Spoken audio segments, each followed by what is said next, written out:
Hello. হ্যাঁ হ্যাঁ, আসছেন মনে হয় অনেকেই। আচ্ছা, যাই হোক, এখানে ডিলিট করে দিই। এখানে আপনি যখন ব্লিডটা নিবেন, শেপটা নিবেন, তখন ওই আপনার মেইন বিজনেস কার্ডের যেই সাইজটা আপনি যতটুকু রেডিয়াস দিছেন, সেম ভাবে এটাকে সাবট্রাক্ট করে আহ, বাইরের ব্লিডটা দিয়ে দিবেন। ব্লিডের ফোল্ডারটা, এটাও সবসময় একটা গ্রুপ করে এখানে নাম লিখে দিবেন ব্লিড। এটা সবসময় উপরে থাকবে, যখন প্রিন্ট করবে যেন এটাকে অফ করে দিতে পারে। বুঝতে পারছেন? না। বুঝতে পারেন নাই? আচ্ছা, এখানে আমার, ধরেন এখানে আমি ক্লিক করলাম, এটা আমার পিক্সেলে আছে। আমার ইয়াটা কত ছিল, দাঁড়ান, উইডথটা কত ছিল? 3.5।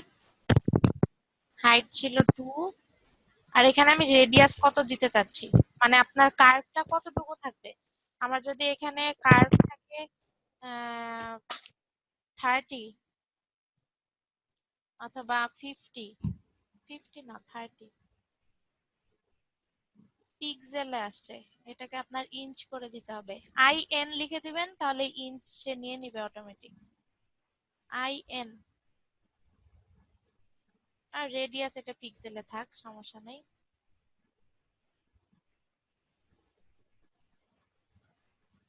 আচ্ছা, এটা যদি ফ্রম সেন্টার থেকে দেন, তাহলে যে ফ্রম সেন্টার থেকে সে নিয়ে নিবে। ও সরি, সেন্টার পিক্সেলে চলে আসছে, হায় আল্লাহ। আচ্ছা, এটাকে আমি ইঞ্চে চেঞ্জ করে নিলাম। 3.5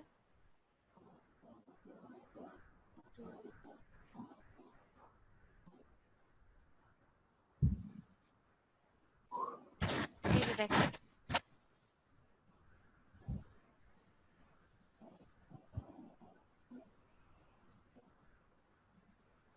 আমি এই পাতটাকে এখান থেকে কাট করে এখানে আমি বসাই দিলাম।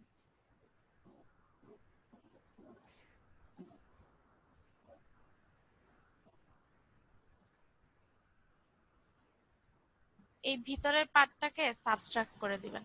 এই যে সিলেক্ট করে আমি এটাকে সাবট্রাক্ট করে দিলাম। এই যে এটা হচ্ছে আমার ব্লিডের। ভিতরে পাত বলতে? আচ্ছা, আমি তো দুইবারে করছি ব্যাপারটা, দেখেন। আচ্ছা, আমি এটাকে হুম। ডিলিট করে আবার করি, দেখেন।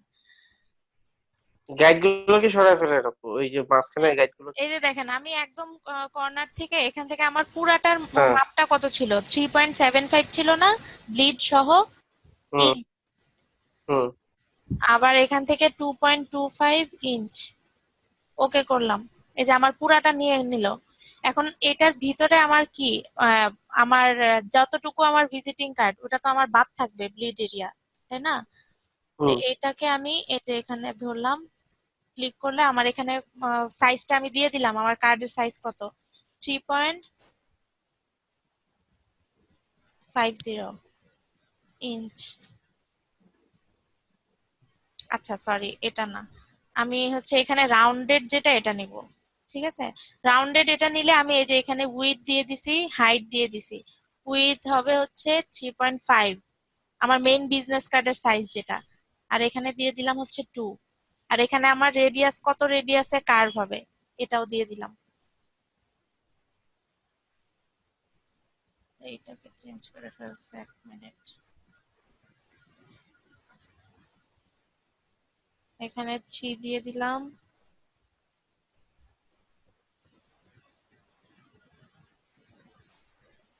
এই যে দেখেন,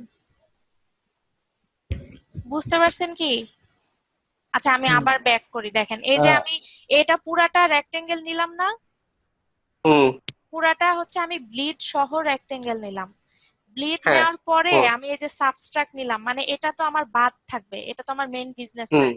মেইন বিজনেস কার্ডের এরিয়াটা কোথা থেকে শুরু? এই যে এখান থেকে শুরু না, হুম। এই যে এই কোণার থেকে শুরু। আমি এইখানে ক্লিক করে দিলাম, এইখানে আমার মেইন বিজনেস কার্ডের সাইজটা বলে দিলাম। আমার রেডিয়াস কিন্তু আমি এখানে আগেই সেট করে নিছি, যে আমার কত পিক্সেল কার্ভ হবে। আমার এখানে মেইন বিজনেস কার্ডটা হচ্ছে 3.5, এটা হচ্ছে 2। ওকে, ওকে করলে এই যে দেখেন আমার ভিতরে সে এটা নিয়ে মানে নিয়ে নিছে আর কি কালারটা। এখানে আমার কালার কোথায়? আপু, হুম হুম তাহলে যে আমরা ক্যানভাস সাইজ থেকে হচ্ছে আমরা ব্লিডটা নিলাম, তাহলে হুম। ওইটার কি হবে? কি?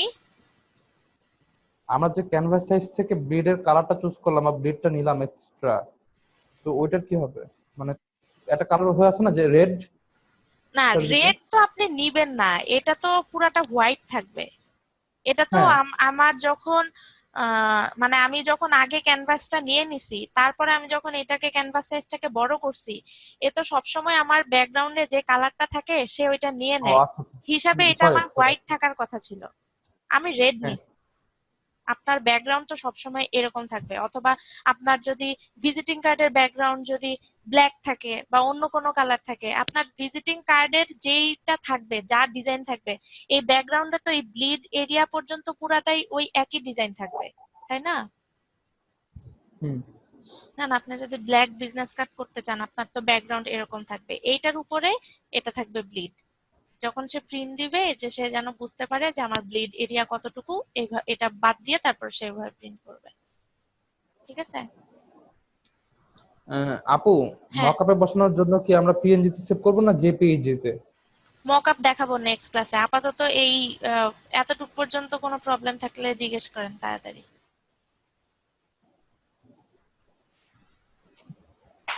নেই নেই নেই নেই। ঠিক আছে, তাহলে শেষ। আপনাদের ওই আগের যেটা বক্স যারা করেন নাই করবেন, ভিজিটিং কার্ড ডিজাইন করবেন মিনিমাম 2টা, আর আপু আরো কোনটা বেশি। করব?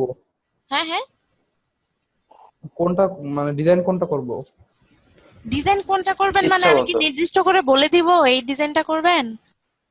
দেখি আপনাদের ক্রিয়েটিভিটি কি, যার যার নামে ডিজাইন করবেন, নাম দিবেন, আপনার ডেজিগনেশন দিবেন, আপনার ঠিকানা, যা যা যা যেভাবে আছে নিজেদের জন্য ভিজিটিং কার্ড ডিজাইন করেন দেখি। আপু ওই যে ইলাস্ট্রেটর গুলো সমস্যা হবে ফটোশপে না করে? কেন আপনি ইলাস্ট্রেটর করবেন? ক্লাস করতেছেন ফটোশপের, এগুলো কি বলেন উল্টাপাল্টা? আপনি তো না মানে ইলাস্ট্রেটর ফটোশপে তো ইলাস্ট্রেটর শিখে আসছেন, তখন ইলাস্ট্রেটরে করছেন, এখন ফটোশপ শিখতে আসছেন, এখন যদি আপনি ইলাস্ট্রেটরে করেন তাহলে ফটোশপ শিখবেন কিভাবে? ঠিক ইলাস্ট্রেটর আছে আপু। ফটোশপে করবেন সব, মিনিমাম 2টা পিএইচডি ফাইল থাকবে, পিএইচডি ফাইল দেখবো। আর যারা বক্স করেন নাই আগেরটা, গত ক্লাসেরটা, ওটা করবেন। ঠিক আছে? ফটোশপটা অনেক ঠিক কঠিন তো আছে। আপু। হ্যাঁ, ইলাস্ট্রেটর অনেক সহজ দেখা যাচ্ছে আর কি, ইলাস্ট্রেটর ফটোশপ সহজ অনেক না কঠিন। ভাই, ইলাস্ট্রেটরই কঠিন। এখন জিনিসটা হয়েছে কি, যে নর্মালি আপনি যেই সফটওয়্যারটা আগে শিখবেন সেটা আপনার কাছে সহজ লাগবে। আপনি ম্যাক্সিমাম জরিপ করে দেখবেন, আপনার যদি কোনো ফ্রেন্ড থাকে, এই তুই কি পারিস, ফটোশপ না ইলাস্ট্রেটর? আমি আর দুইটাই পারি, কোনটা সহজ? আপু, আমি তো সবাই আগে বলবে ফটোশপ ফটোশপ সহজ। শিখছিলাম। কিন্তু আপনারা ইলাস্ট্রেটর আগে শিখছেন, দ্যাটস ওয়াই মনে হচ্ছে ইলাস্ট্রেটর সহজ। আবার যদি কেউ ফটোশপ আগে শেখে সে বলবে ফটোশপ সহজ। এখন যে যেটা আগে শেখে তার কাছে ওটা সহজ লাগে। আপু আর যারা ফটোশপে আসলে বেসিক্যালি কোনো কিছুই পারে না মানে মোটামুটি এভারেজ, তারা বলে ফটোশপ ইজি।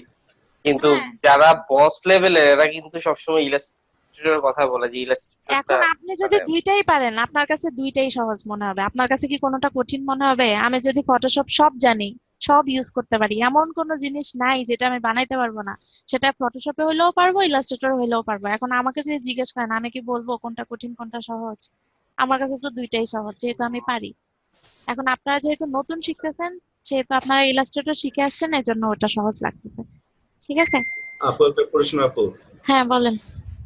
ফটোশপে প্রতিটা কাজে একটা করে লেয়ার নিতে হয়, এই লেয়ারটা অটো আসবে না নাকি ম্যানুয়ালি নিতে হবে প্রতিবারই? না না, প্রত্যেকবারই ম্যানুয়ালি নিতে হবে। এখন তারা কি জানে আপনি কখন লেয়ার নিবেন কখন লেয়ার নিবেন না? আপনার মনের ভিতরে ঢুকে কি বসে থাকে সফটওয়্যার?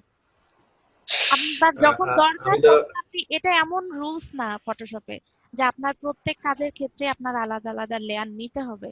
এটা আপনার যখন দরকার তখন আপনি নিবেন। ঠিক আছে? আমি দেখলাম আপনি ওই যে কাজগুলো করলেন সবগুলো এমনি এমনি লেয়ার চলে আসলো। এমনি এমনি লেয়ার আসে তখন যখন এই যে শেপ নিবেন তখন, এই যে এইগুলা যখন ইউজ করবেন, আবার আপনি যখন পেন টুলে যে এখানে পাত না করে যখন শেপ নিবেন তখন এই শেপ আর হচ্ছে টেক্সট, যখন আপনি ইউজ করবেন তখন এখানে অটোমেটিক্যালি আলাদা লেয়ার এসে চলে আসে, কারণ এগুলা এডিট করা যায়। আলাদা লেয়ার মানেই হচ্ছে এটা পরবর্তীতে আপনি এডিট করতে পারবেন। এই যে এখানে আমি ডাবল ক্লিক করলেই কালার চেঞ্জ করতে পারতেছি, বাট আপনি যখন এখানে একটা কালার এভাবে বক্স দিয়ে দিবেন, জি আরে কই, এই যে এখানে দেখেন আলাদা লেয়ার নিয়ে আমার এখানে বক্স দিতে হচ্ছে। আমার কিন্তু এর আগে যে আমি অ্যাপ্লাই করতেছি এই লেয়ারে কিন্তু আমি এই যে প্রেস করতেছি আমার কিন্তু কালারই করে না, কারণ এটা হচ্ছে শেপের লেয়ার।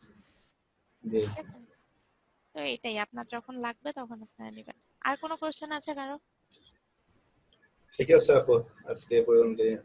ঠিক আছে, আল্লাহ হাফেজ। আপনারা কাজ কিন্তু কমপ্লিট করতেছেন না, সবাই কাজ নেক্সট ক্লাসে অবশ্যই এর আগের যেগুলা যার যেটা পেন্ডিং আছে সব দিবেন। ওকে, ঠিক আছে আপু, আসসালামু আল্লাহ, আলাইকুম। হ্যাঁ, আল্লাহ হাফেজ।